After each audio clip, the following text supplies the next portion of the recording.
ordained. There's Yeah, one or two flies or one or two bees, maybe you can defend yourself. But we were at a right.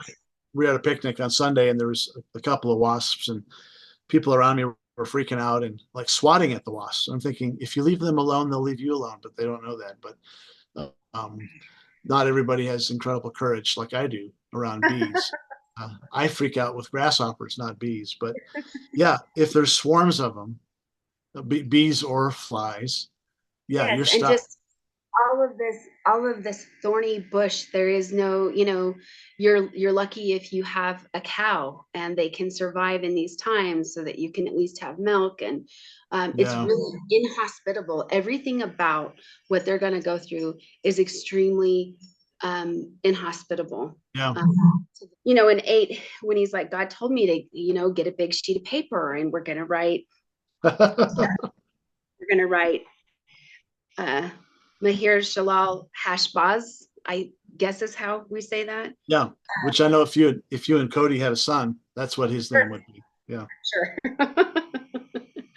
um, and Uriah the priest and Zechariah, and there's a witness to this document. And then what you had mentioned earlier, he went home and was with his wife, and she conceived and gives birth to a son. And before he can even say mom and dad, yeah, uh, that the king of Assyria has just plundered Damascus. And um, yeah.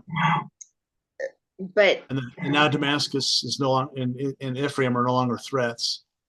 right Seems like good news. Assyria is taking out your enemy, but the problem is Assyria is still Assyria is rolling still down the there, hill. right? Yeah, And when Assyria is done taking out your enemies, you're they're next. they're going to look squarely at you. Yeah, If they were not safe and you were afraid of them, you were afraid of those who were not safe from Assyria. You're not safe from Assyria either. because Isaiah gives two names to this child. The first time he calls him Emmanuel, God with us, in 7:14, and then I guess I'm presuming that his own child is the fulfillment of his prophecy. Um, and maybe I'm wrong on that, but I think I think to Ahaz, it's not going to be like, hey, don't worry about these two kings because in 700 years a Messiah is going to be born. That doesn't make a lot of sense. I think what's happening is Isaiah is telling him a virgin or a young maiden's going to have a baby, and by the time the baby's old enough, your scary threats are gone. Uh, Ephraim and Damascus, and and then Isaiah has the son. He doesn't name him God with us. He names him quick to the plunder, swift to the spoil. Right, So right. is one of them referring to the future Messiah and the other one is referring to the short-term promise, or are they both referring to both? It's so crazy because we have all this hindsight. We have all of this history that is history to us. And so to have this presented at his time currently Mm-hmm. in that story, and to be trying to, how else would you take it? I try to put Exactly. myself in his shoes, and I'm like, how am I to take, and there's a lot of that in the Bible, right? God is telling people to prophesy these things, or an angel is telling people this is what's going to happen. And a response, whether you're a teenage virgin girl or you're this guy terrified of these kingdoms coming to get you, no matter who you are, the question is, how is this going to happen? What does this look like? I ask why and how all the time because of God's grace. I don't think he really minds me asking. We are still going through the um, here, but also to come. We are Mm-hmm. still going through that. Yeah.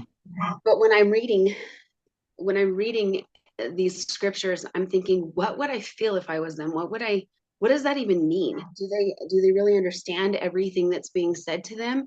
Do they think they understand and then they really don't? Because I think that happens a lot too. I got it, I got it, I got it. Isaiah is telling this king, you're worried about this threat. It's not going to happen. You don't have to worry. And you'll know that the threat is gone when the young maiden conceives and the child's old enough. And sure enough, those threats are gone by the time young, quick to the plunder and swift to the spoil. Probably this kid was the first one to the dinner table, I'm guessing, eating his curds. And that, sure enough, prophecy in 7, fulfillment in 8, end of story, right?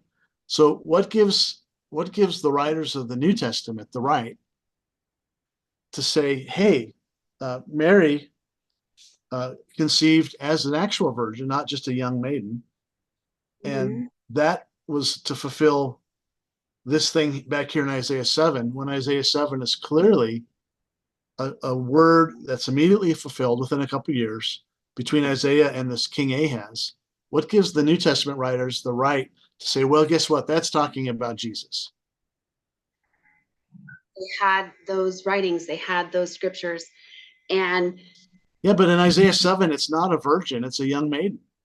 Like, there's no idea here that this woman has never had sex. It says in the beginning of 8 that he made love to the prophetess, presumably his wife. So how can the New Testament say, well, actually, it was referring to someone who'd never had sex, was going to conceive? Matthew 1:23 refers to Isaiah 7:14 about not a young maiden. And by the way, everyone freaked out when the Revised Standard Version translated Isaiah 7:14 as young maiden.